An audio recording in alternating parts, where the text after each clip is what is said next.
Welcome back sa inyong news, stories, and tutorial channel. Jeff Brooks ako, anong paki mo TV.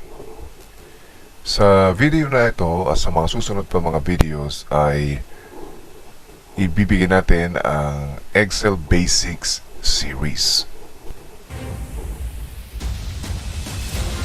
Kaya kung ready ka na, let's get started.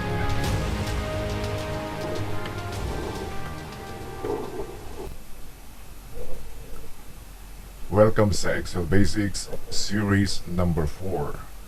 Sa series na ito, we are going to understand and learn about charts and spark lines. Where do we use charts for? What are the different parts of a chart? The different types of chart and its uses. How to create a chart. How to change the background of a chart. How to add labels. How to link the chart title to a cell. How to change the theme of a chart. And selective charting from a huge chunk of a table. And lastly, how to create beautiful and meaningful spark lines. So let's get started with where do we use charts for? We use chart to show achievements. We use chart to demonstrate failures. Life isn't all success and neither is business. Ang business, laging may success at may mga failures yan.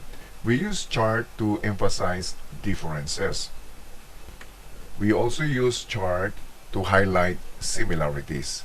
So if a chart is used to differentiate things, it is also used to highlight similarities. We also use chart to track trends over time. We can collect data over a period of months para makita natin yung trends na nangyayari.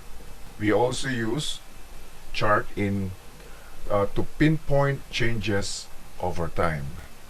So, if you want to specify on a certain change, chart is one of the best solution in order for you to present that. We also use graphs to show gaps. For this particular example, the number of singles released by David Bowie, the gaps can specify na naging hindi siya busy on the year 2007, 8, 9, 10 until 2012. Makikita natin dito yung kung kailan hindi siya nakakapag-release ng single sa bawat taon. We use graph to show how parts make a whole. Dito sa ating particular na example, it would be a lot easier kung may papakita natin sa ating mga readers. You see in the demographics of your users for targeting purposes. A pie chart, bar chart, or stack bar chart all work in this case. Basically, the components of your chart just need to add up to 100%. We use chart to make connections and comparison. Sa graph, it gives you connection between the impact ng social media sa mga workers kung ano yung mga ages nila. So 18 to 29 uses social media.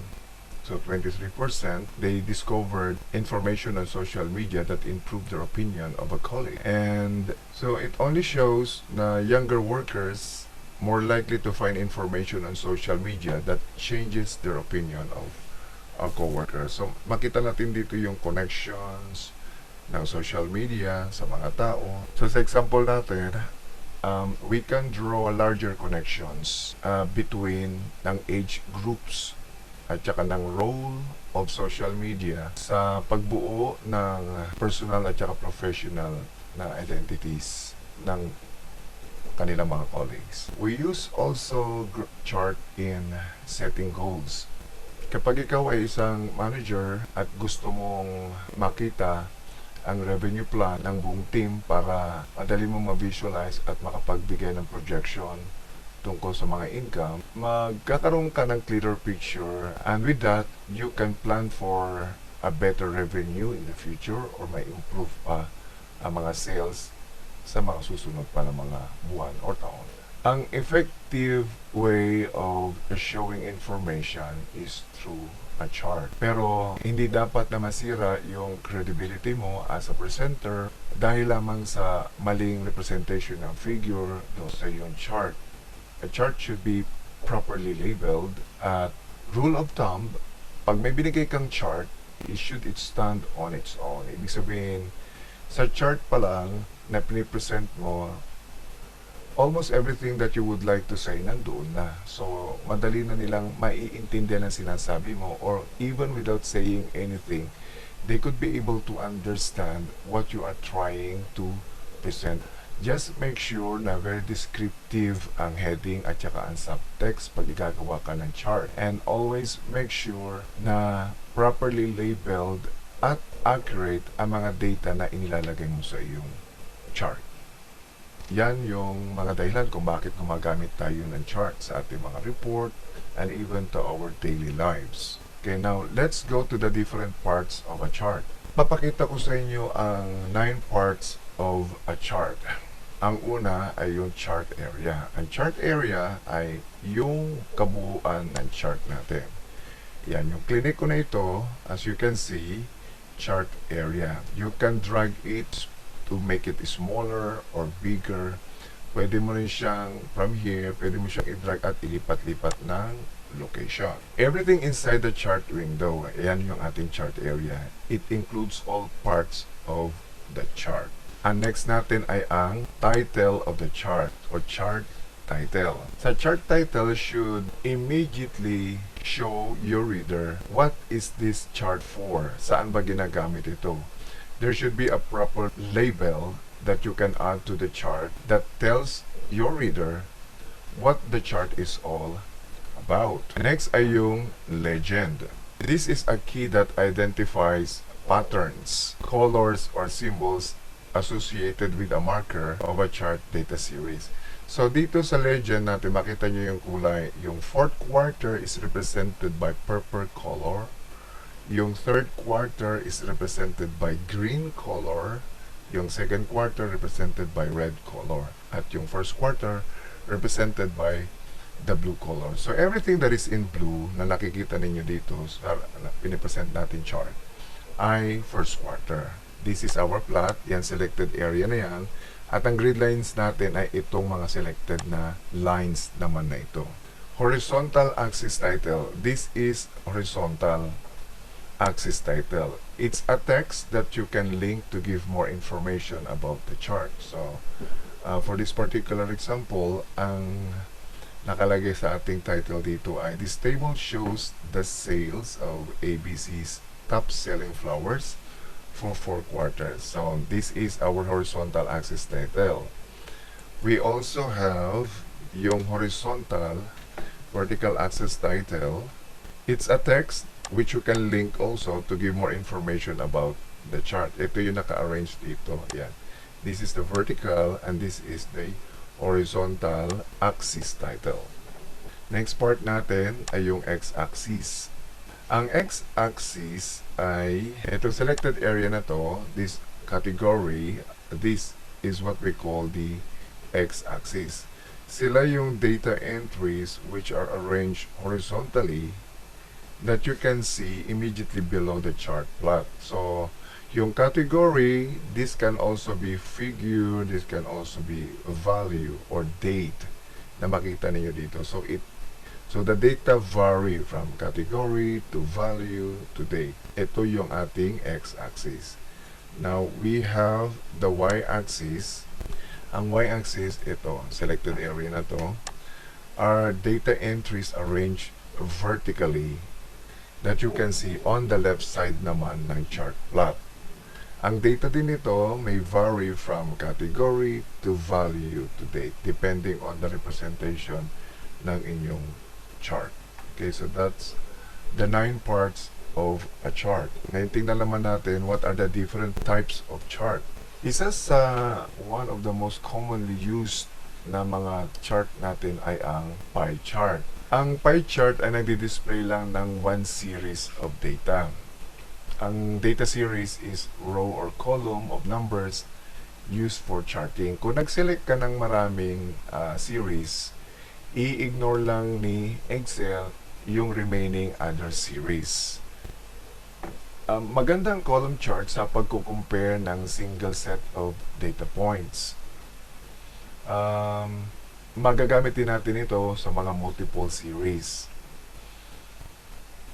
At si Excel can also use different colors pagka gumamit tayo ng column chart. Mamaya gagawa tayo ng mga charts. Ang line chart ay effective sa paggawa ng mga trends. Yung vertical axis always display ng numeric values. Yung sa x-axis naman displays time or other category. To show the figure easier and clearer through line chart. Ang next natin ay ang bar chart. Sometimes it is worth the time to create both charts, column at yung bar chart to show comparison, to show results. Ang bar chart ay nagdi-display at nagko-compare ng mga large number of series. At mas maganda ito kaysa sa paggamit ng column chart. Yung mga mahabang numbers na kinakailangan siyang mai-present. Marami pa tayong other formats ng bar chart. Meron tayong 2D at saka 3D formats. At sa Excel ay nagpo-provide din ng mga stock bar chart. Mamaya isa-isa natin ang paggamit ng mga chart na ito. Next ay yung area chart. Ang area chart ay para lang din siyang line chart. Na iba lang siya doon sa plot line, solid siya. Yung line chart, area charts ay ginagamit sa pag-show din ng mga trends over time. Pero ang gamit nila, mas clear ang pag-present yun ng mga figure. Lalo na if you are presenting trends. The next type ng chart natin ay yung scatter chart. Ang purpose ng scatter chart ay para maobserbahan natin yung mga values ng two series na kino-compare natin over time or other categories. Mas madaling makita natin yung ups and downs ang dalawa, lalo na kung meron kino-compare natin to over time. Donut chart. We also have other type ng chart which makikita natin dito sa insert tab and then other charts. Sa other charts, we have the stock, the surface, the donut, the bubble, the radar. Kasi papakita ko ng example sa inyo ng una yung donut chart. Ito naman yung bubble chart, radar chart, radar chart. So these are the different types of chart na makikita ninyo sa inyong computer sa Excel on how to represent your figures, your report, sa tamang paggamit din ng mga chart. May mga maling paggamit ng chart na hindi na ipipresent ng tama yung inyong report. So always make sure that you use the right chart in presenting your figure or anything inside the table. This time, we are going to create a chart. Okay, unahin natin ang paggawa ng pie chart. As I said, ang pie chart, pag nag-select ka ng napakaraming series, say, alimbawa, nag-select ako ng flower, then first quarter, second quarter. Sa flower, meron akong carnation, pinili ko rin yan, and then irises, lavender, roses, tulips, okay, until here, pinili ko siya. And then I'm going to use pie. Look what will going to happen. Pie chart, yan. So, napansin nyo, sinelect ko yung second quarter pero hindi niya inilabas yon. At kung gagawa ka naman ng bar, mamili lang tayo dito. Select natin lahat. With exception ng total. And then go to insert tab and then choose column. If you want to use column. Meron tayong 2D column, meron tayong 3D, may cylinder, may cone, may pyramid. So, depending on your liking, pwede mo naman piliin itong kahit na alin dito. Let's say, pinili ko yung 3D column.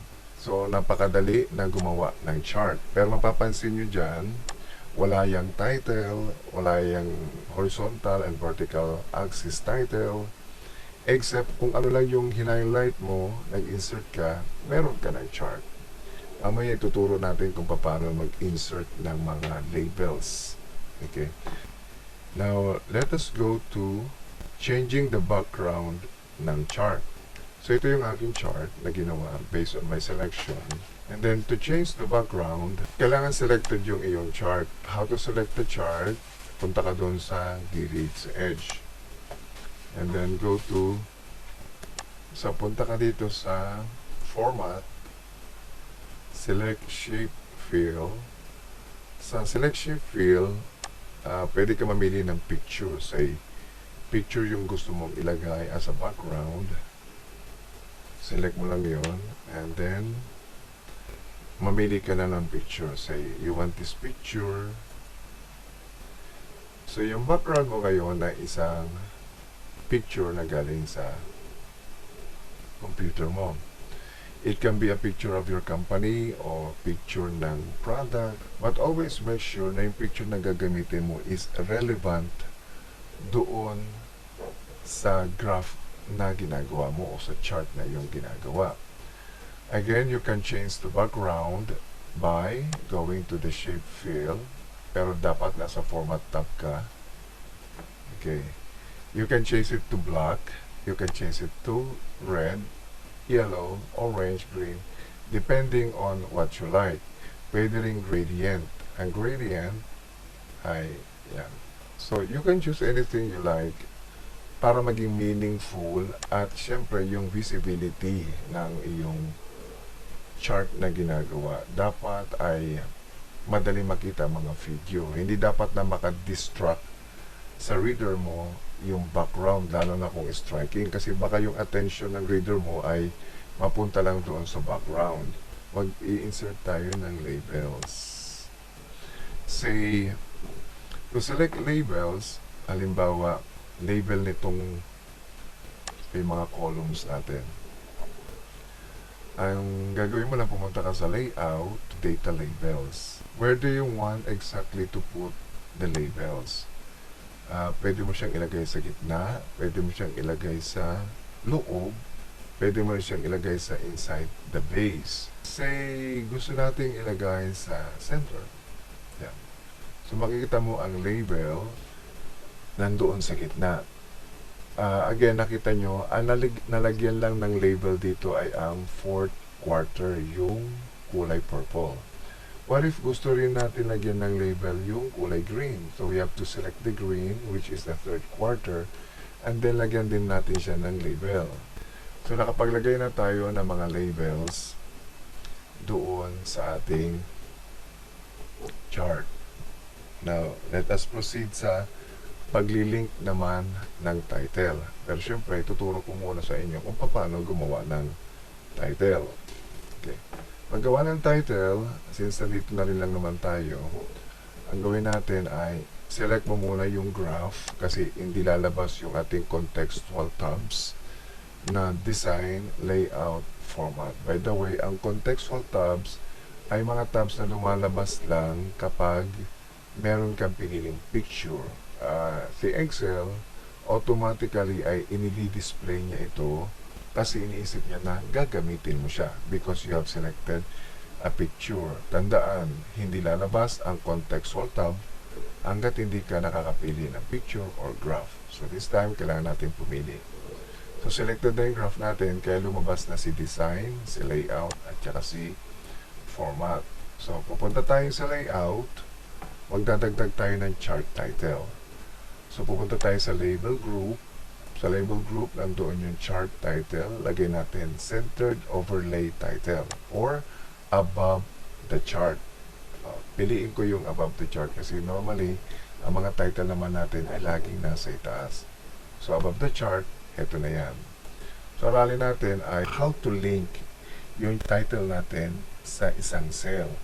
Kasi, hindi naman natin to from time to time na i-change, diba? Ita-type ba natin ang ita-type to? Okay. to create a link, kasi pwede din natin yung itype. Halimbawa, sales for the year 2019. Ito yung ating table.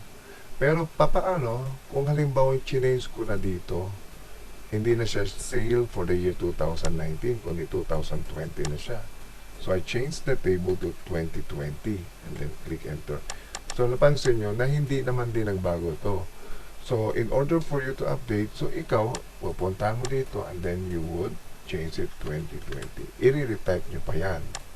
Okay, so there is a better way of linking ng inyong chart title para in case na mag-change kayo doon sa table itself, automatically mag-change din yung title ninyo doon sa chart. Okay, how to do that is select nyo yung chart title, sa side kayo magkiklik. Okay, dapat wala siya sa editing mode.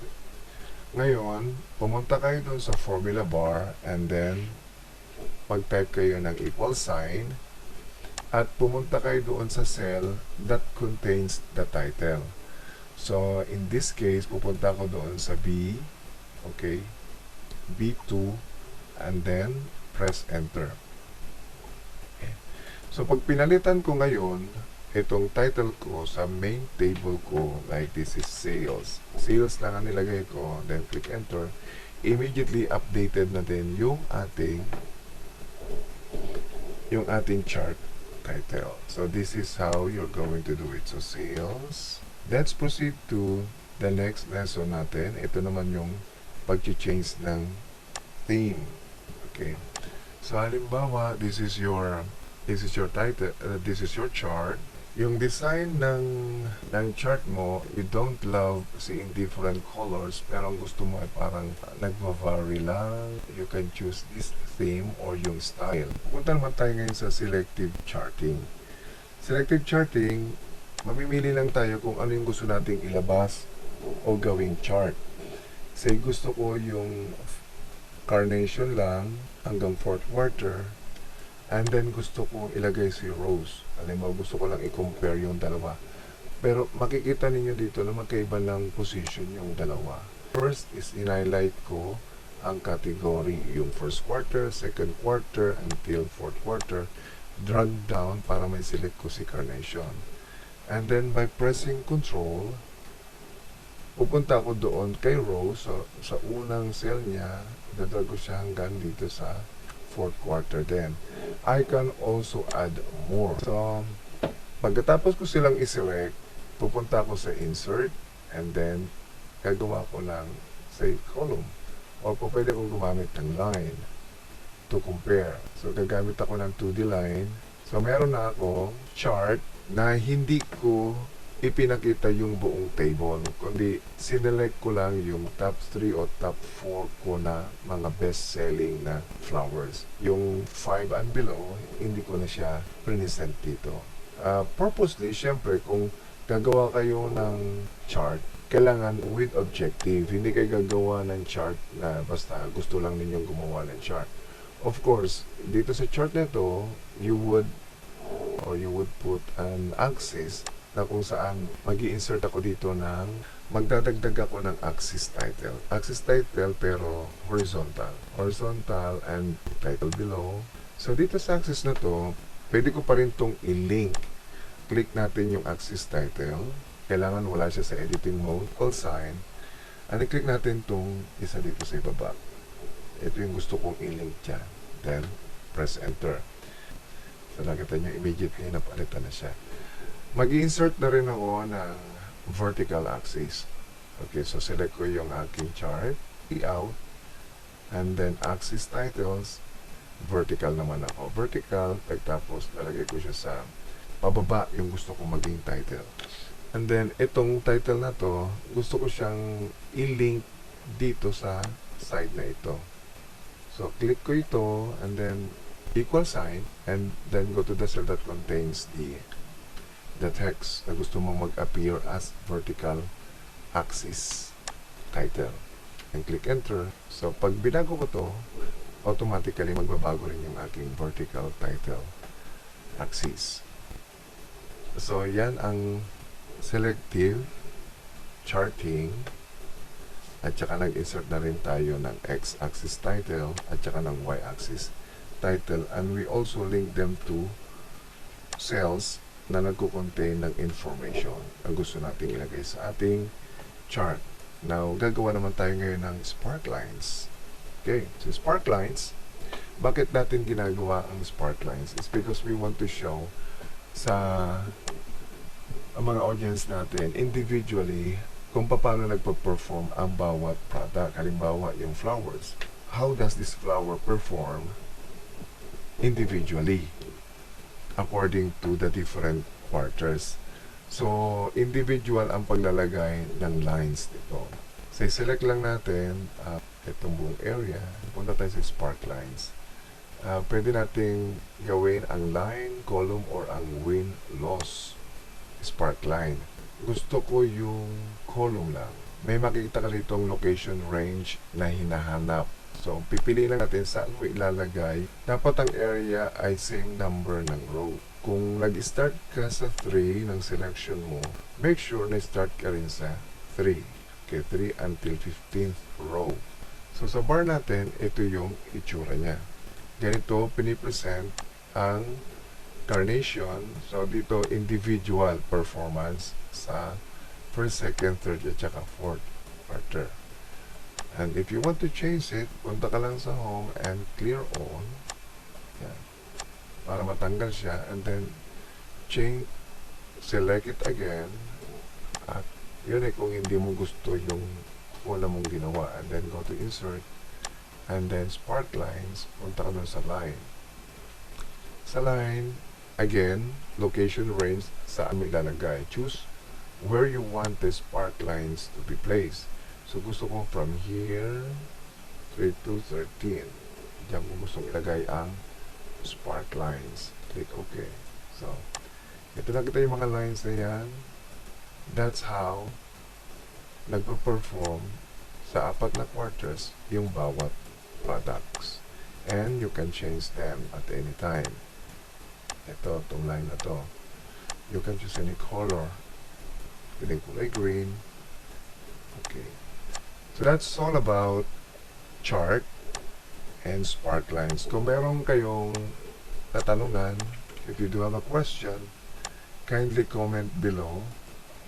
At kung meron kayong hindi naiintindihan sa topic natin at gusto ninyo ng further explanation, i-comment lang ninyo below and I will create a specific video para doon sa inyong mga questions. So, thank you very much for watching and see you on my next video.